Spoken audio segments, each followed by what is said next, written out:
Well, everyone, it's time for us to go ahead and take a look at the Nintendo 3DS and see how this specific console holds up in 2023. Now, I will probably tell you this console is timeless. I feel like almost every single gaming console out there is a very, very timeless machine. I don't really think there's a reason why you shouldn't pick this thing up unless you already have like a Nintendo 3DS XL or you're primarily into emulating games that you already own. Things like that, there's not a huge reason to have the hardware, but personally, I do like having the hardware. I feel like it brings a lot of stuff to the table, and having that original hardware to where those games are supposed to be played is awesome. I love doing that kind of stuff. I already emulate the games that I own, but if I already have the console in my hands, I might as well play it on original hardware because there's a lot of cool features even with the 3DS that you can't really replicate on like an emulated device. So if you want to pick up a 3DS, if they're still even available, I'll leave links in the description. You can get them from there and you can help support the channel at the same time. Now with the 3DS, you kind of have to remember what this console is coming from. So right before this console, we had the Nintendo DSi and we had the Nintendo DSi XL. Now I personally looked at the Nintendo 3DS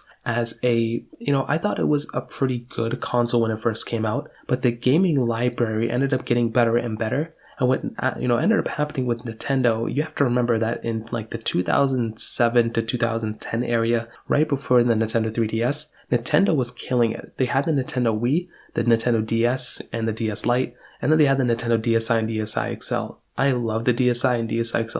I think those are one of the most impactful portable consoles of all time. But with the Nintendo Wii, Nintendo could have just made any game out there and people would just, suck it up. They would just go and just buy any game associated with the Wii because it sold so well. But in this specific era, I would say for Nintendo, from like 2010 to like 2017, they were kind of flip-flopped. So Nintendo Wii, the Wii U, they didn't really sell too well. So because of that, they kind of had to put more eggs in the Nintendo 3DS basket than just on the Nintendo Wii U basket. And I think that was clearly obvious when, games like Super Mario Maker and things like that ended up coming down for the 3DS as well. Because when it came down to it, the Nintendo Wii U, nobody really bought it. So because of that, they had to go ahead and pretty much support a lot more games and kind of focus their attention on the 3DS. And that's why we actually ended up getting a lot of games associated with the 3DS, which was really cool. Now on the outside of the 3DS, you have to remember that again, this was just how consoles looked at that moment. They were all clamshell mode, which was very funny. So you had the top portion of this console, which had a dual camera setup at the very top. Now I want to pause right there.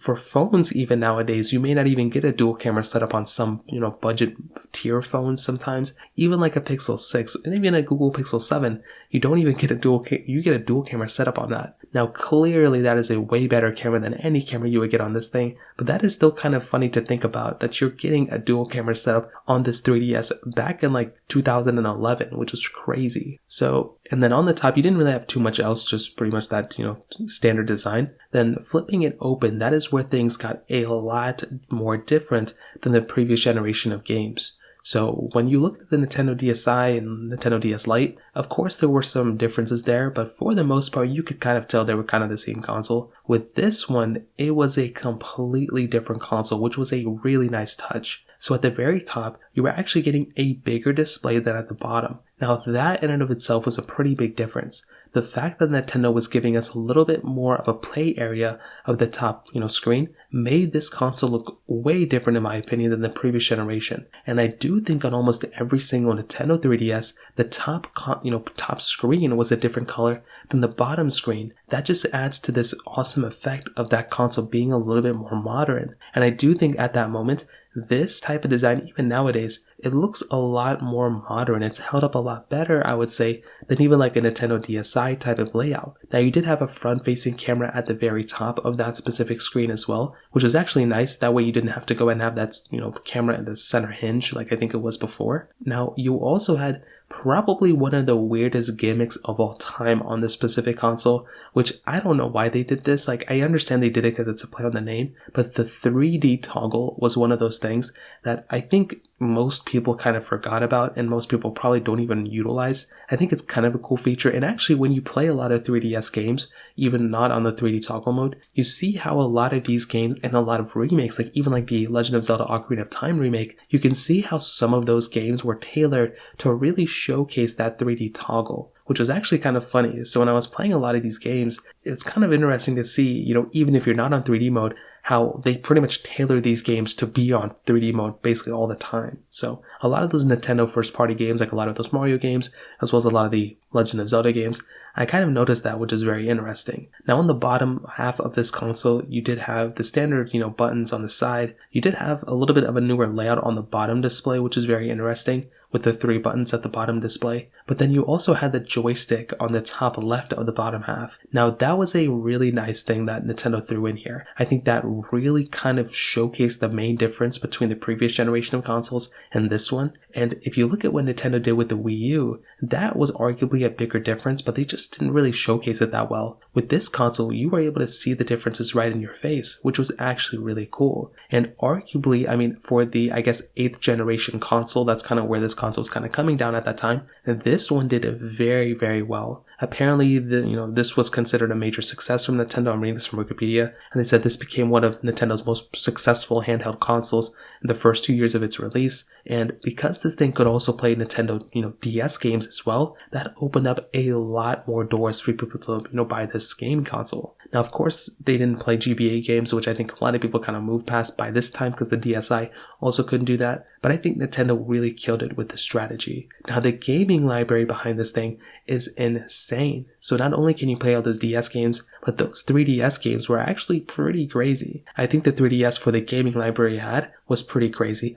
Not only did you have all those DS games, but you had The Legend of Zelda, the remix of those games. You had Legend of Zelda: A Link Between Worlds. You had a new Super Smash Bros. That came out for this console. You had a lot of different games like that, and so many that I'm kind of forgetting about. And that was, again, probably one of my favorite things about this gaming console. There were just so many games available. Now, one other thing I want to throw in here is that probably within the last year, I've been playing a lot more video games, and I've been playing I just finished Legend of Zelda: A Link Between Worlds, and that was honestly a really good game. It's very, very similar. I heard it's like the successor kind of to The Link to the Past, but this is a great game. And if that game could be kind of a, standard board of like the rest of the games out there for the 3DS, I will definitely tell you the gaming library behind this console and Animal Crossing New Leaf. How could I forget about that beautiful game as well? There are just so many, games available for this console. There were just, so many features that you could add through the eShop as well. So many applications and so many games within there as well. And I do think this console was kind of laid the grounds down for the Nintendo Switch. It's almost like if the Nintendo 3DS and Nintendo Wii U were combined with a little bit more power, not that much more power, but a little bit more power than the Wii U, you could end up getting a Nintendo Switch. And clearly that's what Nintendo did. They were working on these two consoles side by side. They combined them, made the Switch. And the fact that the 3DS, or maybe the 3DS lineup, is probably one of the last, handheld focused gaming consoles Nintendo makes, besides the Switch Lite, it's actually pretty insane. And because of that, I think the 3DS is a legendary console for sure. It was pretty good, obviously when it first came out, and it still ended off in a pretty good state as well, which is pretty rare for a lot of consoles out there. And I do think this console killed it. I think it's still worth buying. But clearly, if you have a Nintendo Switch or you have a Nintendo 3DS XL, those are the ones I would probably recommend buying more than this console. But this is still a very legendary console. I love this one a lot. And beyond even just a collector's item, if you still want to use it every day, I would highly recommend buying it. So in terms of that kind of covers it up. If you have any other thoughts or questions, please let me know in the comment section below. Hit the like button, that would mean so much, but definitely hit that subscribe button. More importantly than everything else, I love every single one of you guys. Hopefully I'll catch you guys in the next video. Peace out till then.